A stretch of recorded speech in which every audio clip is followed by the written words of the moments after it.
My name is Sally, and I am 42 years old, and I am an office worker.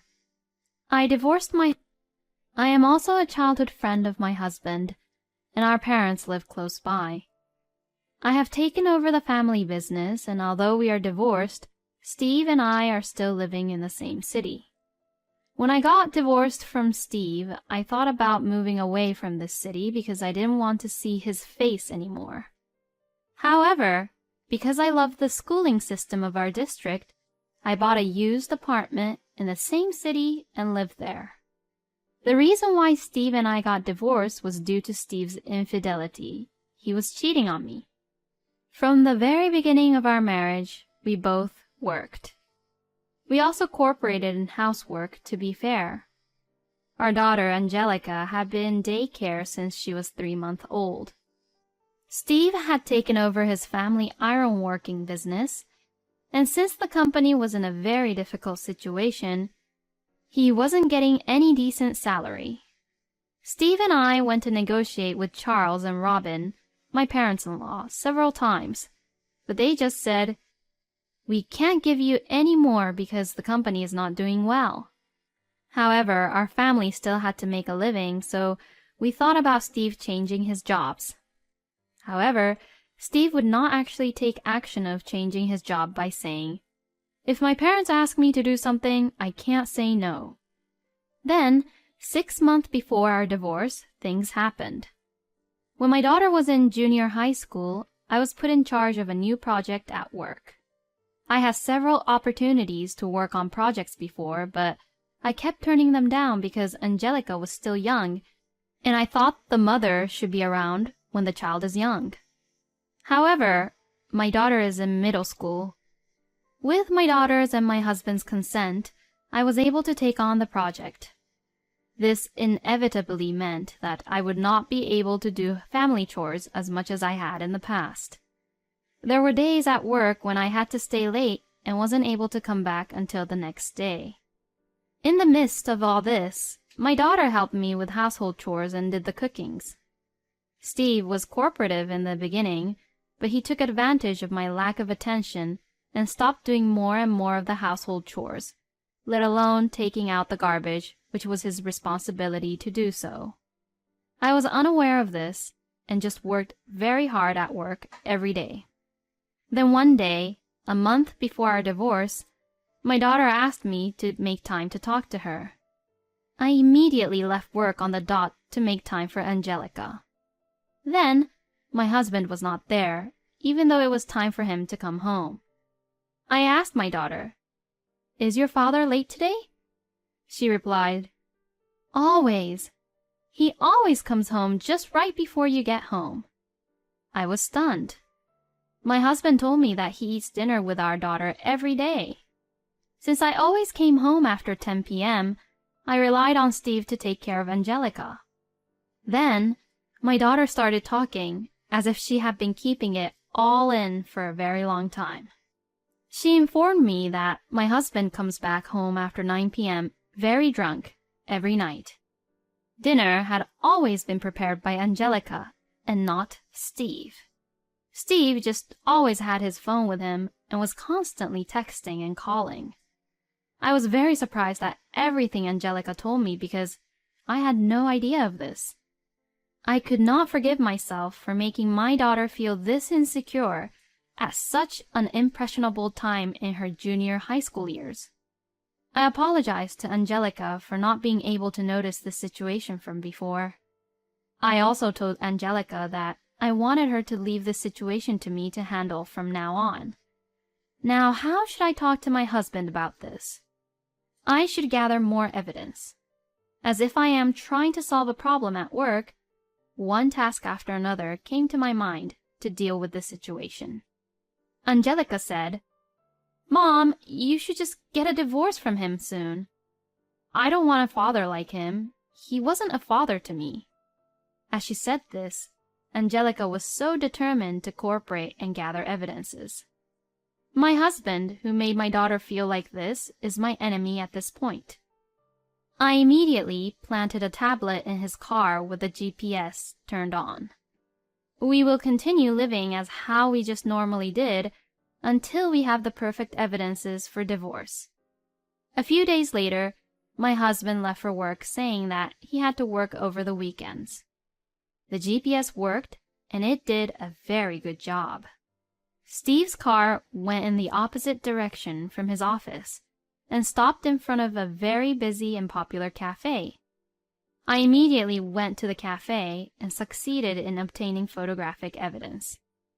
After the cafe, I followed Steve on the expected course and was able to get more good pictures for evidence. And that night, I confronted my husband, who had deliberately came home in his work clothes with the evidence photos, and questioned him. Steve turned pale, and he was speechless. When I was talking to him about what I was planning for our future, I was surprisingly calm and nonchalant. I told him that I knew how he hasn't been taking care of Angelica and just forced her to do all of the household chores on her. I also told him that I knew that he has been just paying attention to his phone, rather his daughter, at her sensitive times. I also told him what I saw during the day.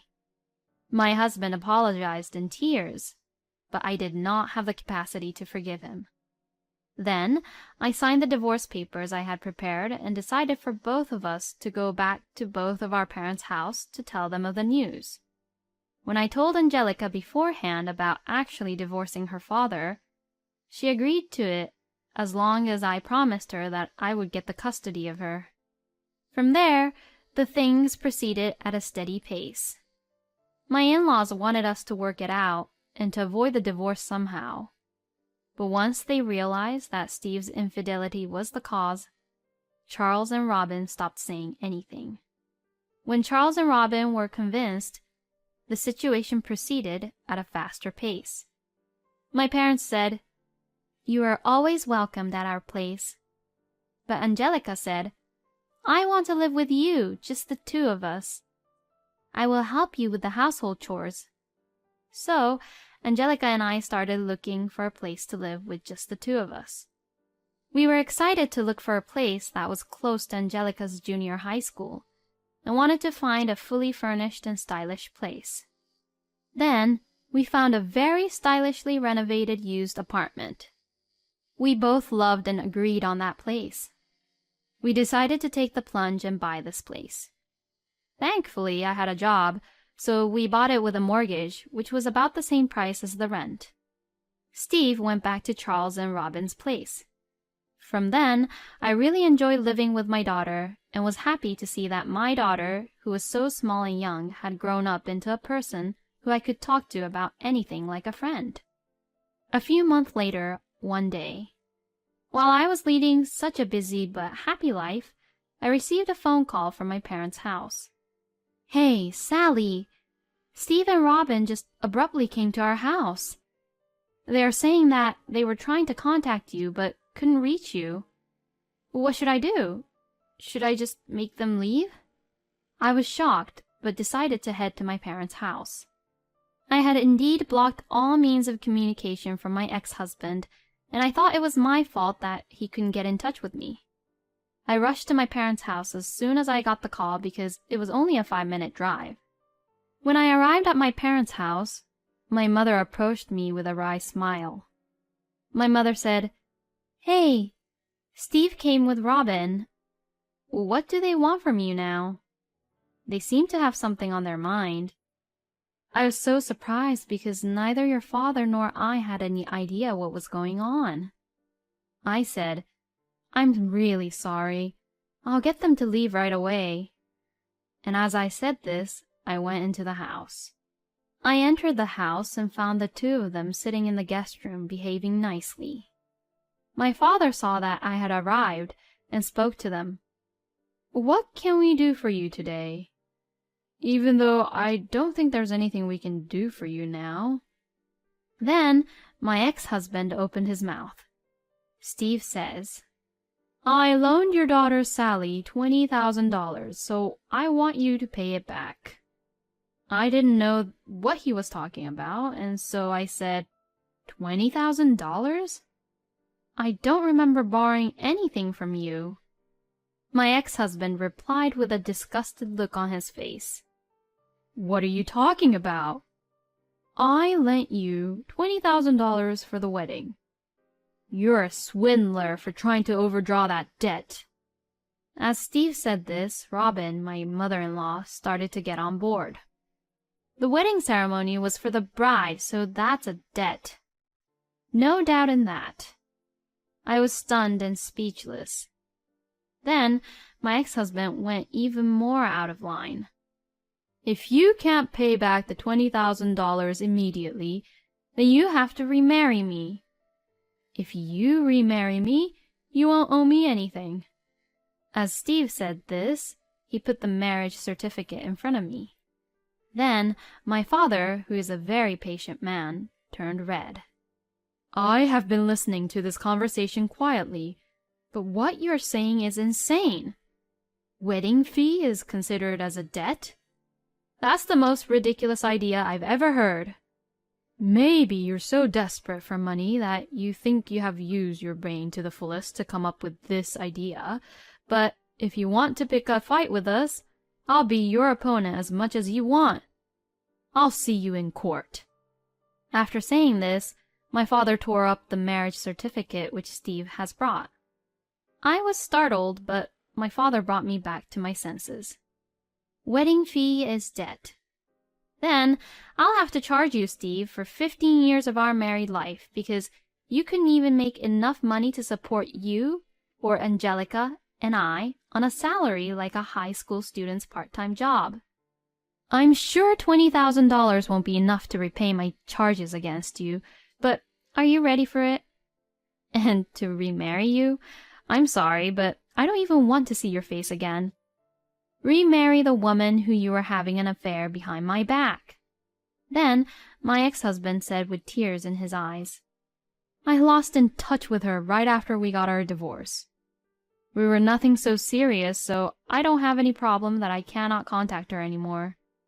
Then my ex-mother-in-law opened her mouth. "My son is not the only one to blame for the affair. I think it was the fact that you were always away at work, working, instead of taking care of the family in the first place." I tried my best to hold back my laughter. No, I think it's your son's fault, no matter what you think. He is the one who had an affair with another woman when he was married to me, and that is the fact.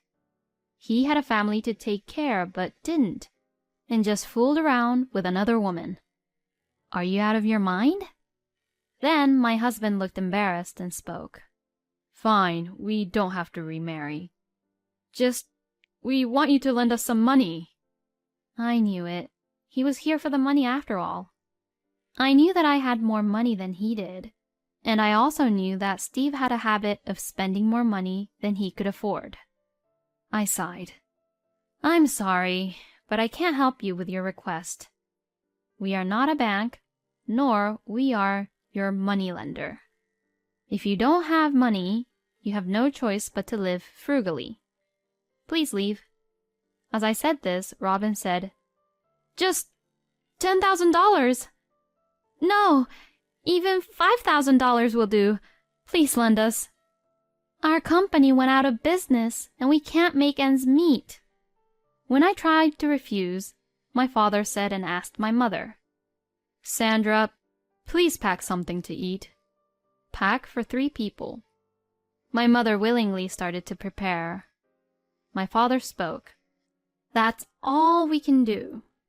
We have taught our daughter to help people in need, but we didn't teach our daughter to do what she is told to do, but just to be a help and support. I believe and felt that our daughter, Sally, has grown up to be a very strong adult.